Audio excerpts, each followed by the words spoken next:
प्रभु यीशु मसीह के अद्भुत और सामर्थ्य नाम में आपको जय मसीह की।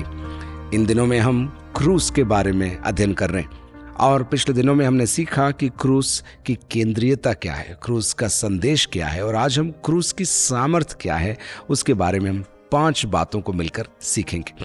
पहले प्रार्थना कर लेते हैं। परमपिता परमेश्वर, हम आपको बहुत धन्यवाद देते हैं आपके जीवित वचन के लिए। धन्यवाद देते हैं इस संदेश को आप हमें समझा रहे हैं, आप हमें सिखा रहे हैं और आप हमारे जीवन के अंदर इसे लागू करने में आप हमारी मदद करेंगे। सारा आदर आपको देते हुए प्रार्थना मुक्तिदाता यीशु मसीह के नाम से मांगते हैं, आमीन। आज हम शुरू करेंगे पहला कुरिन्थियों के पहले अध्याय की 18 से आगे की आयतों को पढ़कर। पहला कुरिन्थियों पहला अध्याय 18 आयत से आगे। क्योंकि क्रूस की कथा नाश होने वालों के लिए मूर्खता है, परंतु हम उद्धार पाने वालों के लिए परमेश्वर की सामर्थ है। क्योंकि लिखा है, मैं ज्ञानवानों के ज्ञान को नष्ट करूंगा और समझदारों की समझ को तुच्छ कर दूंगा।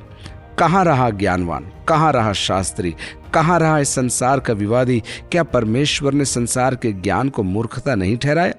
क्योंकि जब परमेश्वर के ज्ञान के अनुसार संसार ने ज्ञान से परमेश्वर को न जाना, तो परमेश्वर को यह अच्छा लगा कि इस प्रचार की मूर्खता के द्वारा विश्वास करने वालों को उद्धार दे। अब देखिए 22 आयत में आगे क्या लिखा है। यहूदी तो चिन्ह चाहते हैं और यूनानी ज्ञान की खोज में है, परंतु हम तो उस क्रूस पर चढ़ाए हुए मसीह का प्रचार करते हैं, जो यहूदियों के लिए ठोकर का कारण और अन्य जातियों के लिए मूर्खता है। पौलुस बहुत ही गहरे शब्दों में क्रूस की सामर्थ्य का बयान कर रहा है। उस समय पर 2 गुट थे, एक यहूदी गुट था और एक यूनानी गुट था या गैर यहूदी गुट था। यहूदी गुट क्या चाहते थे? वे लोग चिन्ह चाहते थे, चमत्कार चाहते थे, ऐसा एक मसीहा चाहते थे जो रोम को हटाकर एक नया साम्राज्य उनके लिए स्थापना करे। और यूनानी क्या चाहते थे या गैर यहूदी लोग क्या चाहते थे? वे बुद्धि की तलाश में थे, वे ज्ञान की तलाश में थे। उनको नई बातें सुनना था, उनको नए ज्ञान को अर्जित करना था। दोनों समूहों के लिए क्रूस एक ठोकर का कारण है।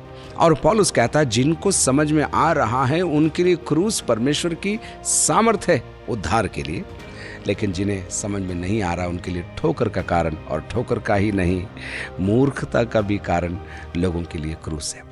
तो हम आज आगे बढ़ेंगे यहाँ से, और जैसे मैंने आपको बताया 5 बातें मैं आपको बताना चाहूँगा क्रूस की सामर्थ्य से जुड़ी हुई 5 बातें।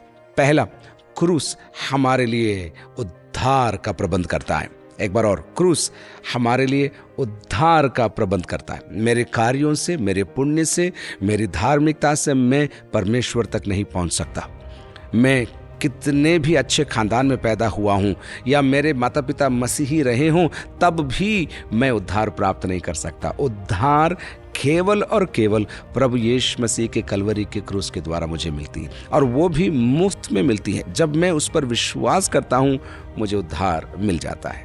किसी ने सही कहा, उद्धार मुफ्त है पर सस्ता नहीं है। इसका अर्थ क्या है? उद्धार मुझे मुफ्त पर मिलता है, परंतु इसके लिए स्वर्ग ने अपने इकलौते पुत्र की कीमत चुकाई है। इसके लिए यीशु ने अपने प्राणों की आहुति दे दी, और तब जाकर मुझे उपहार मुफ्त में मिल रहा है। गलातियों की पत्री पहले अध्याय के अंदर मैं आपको लेकर चलूंगा और उसकी 4थी आयत अपन मिलकर पढ़ेंगे। गलातियों की पत्री पहला अध्याय और उसकी 4थी आयत। उसी ने अपने आप को हमारे पापों के लिए दे दिया। उसी ने अर्थात यीशु ने अपने आप को हमारे पापों के लिए दे दिया। मैंने पिछले सत्र में कहा था, यीशु के पापों के कारण यीशु क्रूस पर नहीं गया, यीशु मेरे और आपके पापों के कारण कलवरी के क्रूस पर गया। एक बार और, गलातियों 1:4।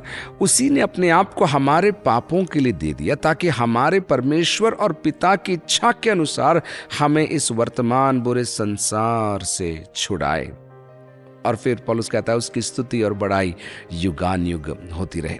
तो मेरे कार्य मुझे उद्धार नहीं दिला सके, मेरे पुण्य मुझे उद्धार नहीं दिला सके, मेरे धार्मिक कर्मकांड मुझे उद्धार नहीं दिला सके, लेकिन यीशु के कलवरी क्रूस के द्वारा मेरा उद्धार हो गया। और न केवल मेरा उद्धार हुआ, लेकिन पृथ्वी के अंदर जितने लोग हैं और जितने लोग आएंगे, सबके लिए उद्धार का प्रबंध हो चुका है।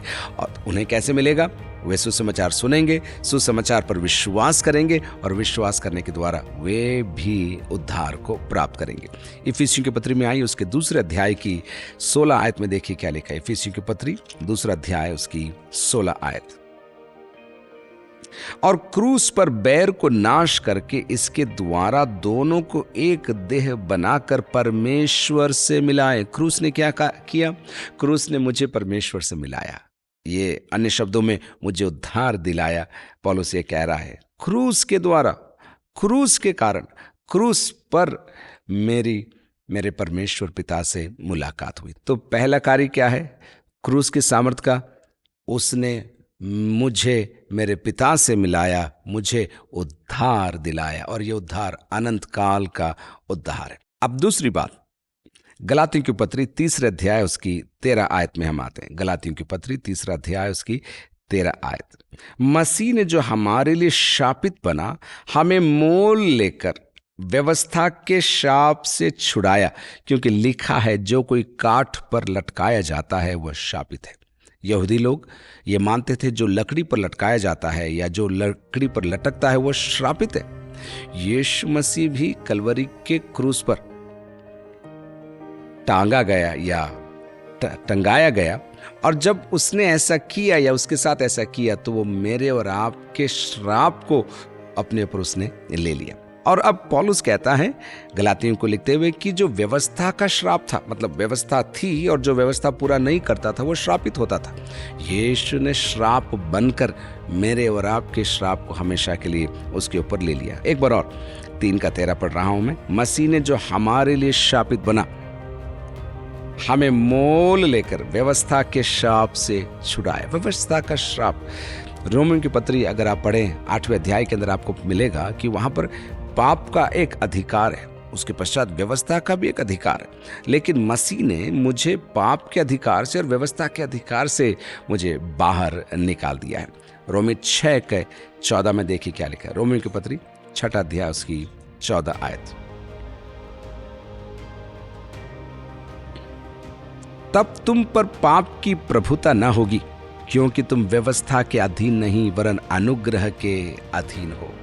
जब हम यीशु पर विश्वास करते हैं और कलवरी के क्रूस की सामर्थ्य यह है कि वो मुझे व्यवस्था के नीचे से निकालकर व्यवस्था को पूरा करते हुए मुझे पाप के और व्यवस्था के श्राप से बाहर निकालकर मुझे आजाद करती है। एक और आयत मैं आपको देता हूं, रोमियो 7:4 में देखिए क्या लिखा है। रोमियो 7:4। वैसे ही मेरे भाइयों तुम भी मसीह के देह के द्वारा व्यवस्था के लिए मरे हुए बन गए कि उस दूसरे के हो जाओ जो मरे हुओं में से जी उठा, ताकि हम परमेश्वर के लिए फल लाएं।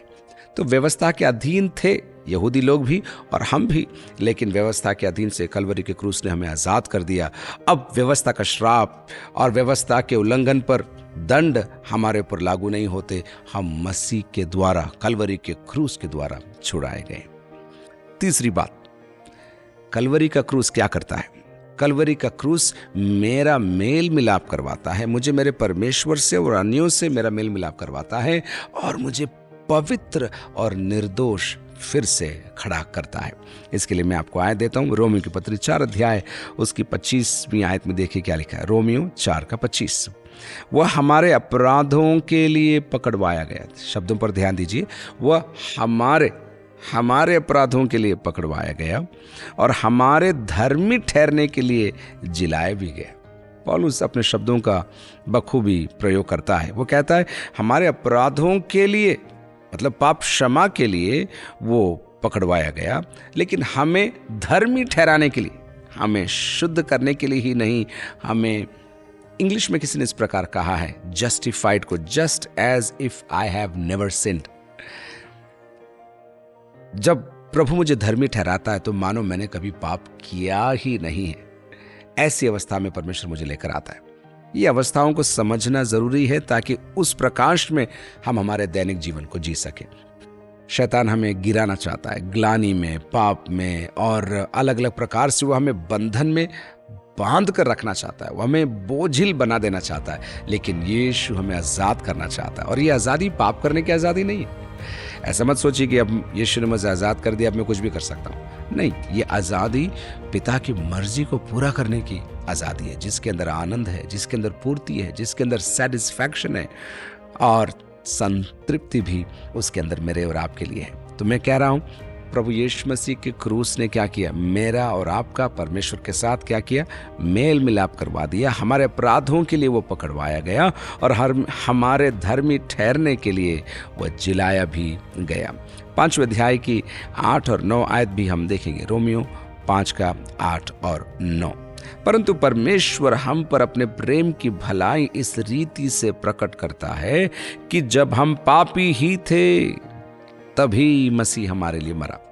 अतः जबकि हम उसके लहू के कारण धर्मी ठहरे तो उसके द्वारा परमेश्वर के क्रोध से क्यों न बचेंगे, क्योंकि बैरी होने की दशा में उसके पुत्र की मृत्यु के द्वारा हमारा मेल परमेश्वर के साथ हो गया। जब हम पाप में थे तो हम परमेश्वर के दुश्मन थे, लेकिन जब हमने उद्धार पाया, कलवरी के क्रूस पर हमने विश्वास किया, हमारा पिता के साथ क्या हो गया? मेल मिलाप हो गया। और न केवल मेल मिलाप हो गया, हम धर्मी ठहरा दिए गए। मैंने आपसे अब तक 3 बातें कही। पहला कहा मैंने आपको, क्रूस हमारे लिए उद्धार का मार्ग तैयार करता है या खोलता है। दूसरा, क्रूस हमें व्यवस्था के श्राप से छुड़ाता है और बाहर निकालता है। तीसरा, मैंने आपसे भी कहा, क्रूस हमें मेल मिलाप का संदेश देता है और हमें परमेश्वर से हमारा मेल मिलाप वह करवा देता है और साथ ही साथ हमें धर्मी ठहराता है, अर्थात हमें शुद्ध वो कर देता है। लेकिन चौथी बात जो आपको सीखना, समझना और लागू करना बहुत जरूरी, वो ये है, क्रूस शैतान की ताकत को नाश करता है। एक बार और मैं कहूं, क्रूस शैतान की ताकत को नाश करता है। कुलूसियों की पत्री के अंदर आइए, वहां पर 2 अध्याय की 14 और 15 आयत में देखिए क्या लिखा है। कुलूसियों की पत्री 2 अध्याय उसकी 14 और 15। और विधियों का वह लेख जो हमारे नाम पर और हमारे विरोध में था मिटा डाला और उसे क्रूस पर कीलों से जड़कर सामने से हटा दिया। और उसने प्रधानताओं और अधिकारों को ऊपर से उतारकर उनका खुल्लम खुल्ला तमाशा बनाया और क्रूस के द्वारा उन पर जय जयकार की ध्वनि सुनाई। क्रूस पर यीशु ने शैतान का खुल्लम खुल्ला तमाशा बनाया और इतना ही नहीं, क्रूस के द्वारा उन पर अर्थात शैतानी ताकतों पर क्या की? जय जयकार की ध्वनि सुनाई। मैं आपको थोड़ा पीछे लेकर जाना चाहता हूं। जब परमेश्वर ने आदम और हव्वा को बनाया, परमेश्वर ने चाहा कि वह उनके साथ एक अटूट संबंध को रखे और परमेश्वर ने उन्हें सदैव जीवित रहने के लिए बनाया था। पाप ने प्रवेश नहीं किया था, इसलिए पाप का बीज अर्थात मृत्यु का बीज उनमें प्रवेश नहीं किया था। लेकिन जब सर्प की धूर्तता से पाप ने इनमें प्रवेश किया तो साथ साथ मृत्यु ने भी प्रवेश किया। और अब परमेश्वर और उसकी सृष्टि, आदम और हव्वा और हमारे बीच में मानो एक खाई पैदा हो गई। और तब से ही शैतान मुझे और आपको नाश करने पर तुला हुआ है, मुझे और आपको परमेश्वर की उपस्थिति से दूर करने में लगा हुआ है। उत्पत्ति की पुस्तक 3 अध्याय की 15वीं आयत देखिए, वहां क्या लिखा है। और मैं तेरे और स्त्री के बीच में और तेरे वंश और इसके वंश के बीच में बैर उत्पन्न करूंगा। वहीं से बैर शुरू हो गया। मैं तेरे वंश और इसके वंश के बीच में बैर उत्पन्न करूंगा, वह तेरे सिर को कुचल डालेगा और तू उसकी एड़ी को डसेगा। देखिए, शैतान और मानव जाति के बीच में अब द्वंद्व शुरू हो चुका है और ऐलान हो गया कि बहुत लंबे समय तक ये द्वंद्व चलेगा, लेकिन हमेशा ये द्वंद्व नहीं चलेगा, क्योंकि एक आएगा। यशायाह की पुस्तक 9 अध्याय में आइए और वहां पर 6 और 7 में देखिए क्या लिखा है। यशायाह 9 का 6 और 7। क्योंकि हमारे लिए एक बालक उत्पन्न हुआ, हमें एक पुत्र दिया गया है, प्रभुता उसके कांधे पर होगी, उसका नाम अद्भुत, युक्ति करने वाला, पराक्रमी परमेश्वर, अनंत काल का पिता और शांति का राजकुमार रखा जाएगा। उसकी प्रभुता सर्वदा बढ़ती रहेगी और उसकी शांति का अंत न होगा। इसलिए वह उसको दाऊद की राजगद्दी पर इस समय से लेकर सर्वदा के लिए न्याय और धर्म के द्वारा स्थिर किए और संभाले रहेगा। सेनाओं के यहोवा की धुन के द्वारा ये हो जाएगा। तो युद्ध का ऐलान हो गया और युद्ध के अंदर यह भी ऐलान हो गया कि एक बालक उत्पन्न होगा जो उसको हमेशा के लिए खत्म करेगा। प्रभु यीशु मसीह का जन्म हुआ और जन्म होने के पश्चात उसे खत्म करने का प्रयास किया गया। 2 वर्ष की उम्र के नीचे सारे बालकों को मारने के लिए राजा ने आदेश जारी किया, लेकिन तब भी यीशु बच गया।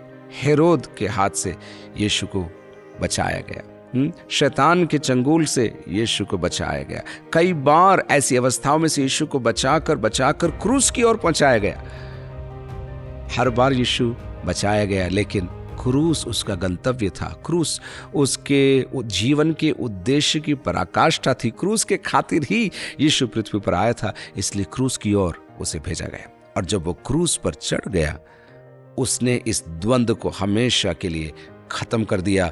वो विजयी हुआ। वही बात हमने कुलुस्सी की पत्री 2 अध्याय की 14 और 15वीं आयत में पढ़ी थी। इब्रानी 2:14 में देखिए क्या लिखे। इब्रानी की पत्री 2 अध्याय और उसकी 14 आयत। इसलिए जबकि लड़के मांस और लहू के भागी हैं, तो वह आप भी उनके समान उनका सहभागी हो गया, ताकि मृत्यु के द्वारा उसे, जिसे मृत्यु पर शक्ति मिली थी, अर्थात शैतान को निकम्मा कर दे। अपनी मृत्यु के द्वारा और जी उठने के द्वारा यीशु ने शैतान को निकम्मा कर दिया। तो द्वंद्व शुरू हुआ, द्वंद्व खत्म भी हो गया। द्वंद्व में यीशु विजयी हुआ। द्वंद्व में यीशु ने शैतान को निकम्मा कर दिया, उसका खुल्लम खुल्ला तमाशा बनाया और विजय की ललकार, जय जयकार की ललकार उसने मुझे और आपको सुनाई। लेकिन इतना ही नहीं, अब कलवरी क्रूस की इस गाथा के पश्चात कलीसिया के द्वारा यही यीशु शैतान पर फिर से हावी हो रहा है, शैतान को आज भी हरा रहा है। और कलीसिया जब पवित्रता में और प्रार्थना में और पिता के हाथ के नीचे रहती है, तब वो एक बार और शैतान को हराती है और उसे निकम्मा ठहराती है। तो आप देख रहे हैं, क्रूस के द्वारा परमेश्वर ने शैतान को निकम्मा ठहरा दिया और उसकी ताकत को हमेशा के लिए हरा दिया। हम बात कर रहे हैं क्रूस की सामर्थ के बारे में। पहले मैंने आपसे कहा क्रूस मुझे और आपको उद्धार दिलाती है। दूसरा मैंने आपसे कहा क्रूस व्यवस्था के श्राप को हटाती है। तीसरा कहा मैंने आपसे क्रूस मेरा और आपका परमेश्वर से मेल कराती है। चौथा अभी मैंने आपको बताया क्रूस शैतान की ताकत को क्या करती है, नाश करती है। लेकिन 5वीं बात, क्रूस मुझे और आपको जी उठे यीशु के साथ भी जोड़ती है, हमें एकता में लेकर आती है। रोमियो की लिखी हुई पत्री उसके 6 अध्याय के अंदर आई है। रोमियो की पत्री 6 अध्याय और उसकी 4 आयत से आगे देखिए क्या लिखा है। अतः उस मृत्यु का बपतिस्मा पाने से हम उसके साथ गाड़े गए, ताकि जैसे मसीह पिता की महिमा के द्वारा मरे हुओं में से जिलाया गया, वैसे ही हम भी नए जीवन की सी चाल चले। और आगे, क्योंकि यदि हम उसकी मृत्यु की समानता में उसके साथ जुट गए हैं, तो निश्चय उसके जी उठने की समानता में भी जुट जाएंगे। पौलुस रोम की कलीसिया को और मुझे और आपको सिखाता है, अगर हम मसीह के क्रूस को समझ जाएंगे, मसीह के क्रूस के संदेश को अपना लेंगे, उसके सामर्थ के प्रावधान को हम अपने ऊपर ले लेंगे, तो हम मसीह के साथ हमेशा हमेशा वास करेंगे, इस पृथ्वी पर भी और आने वाली दुनिया के अंदर भी मुझे और आपको यीशु मसीह के साथ हमेशा रहने का सौभाग्य मिलेगा। एक और आयत मैं आपके लिए पढ़ना चाहता हूं, 2 कुरिन्थियों 4 अध्याय उसकी 10 आयत से आगे। 2 कुरिन्थियों 4 अध्याय उसकी 10 से आगे। हम यीशु की मृत्यु को अपनी देह में हर समय लिए फिरते हैं, कि यीशु का जीवन भी हमारी देह में प्रकट हो, क्योंकि हम जीते जी सर्वदा यीशु के कारण मृत्यु के हाथ में सौंपे जाते हैं, कि यीशु का जीवन भी हमारे मरणहार शरीर में प्रकट हो। इस प्रकार मृत्यु तो हम पर प्रभाव डालती है और जीवन तुम पर प्रभाव डालता है। पौलुस कह रहा है, जब हम यीशु के क्रूस को समझ जाते हैं, उसका जीवन भी हमें मिल जाता है और हम उसके साथ इस पृथ्वी पर, यहाँ पर, इस दुनिया में जहाँ भी आप हैं, आप यीशु के साथ जी पाते हैं। ये क्रूस की सामर्थ है। क्रूस ने आपके लिए प्रावधान तैयार किया, क्रूस ने आपके लिए रास्ता खोला है।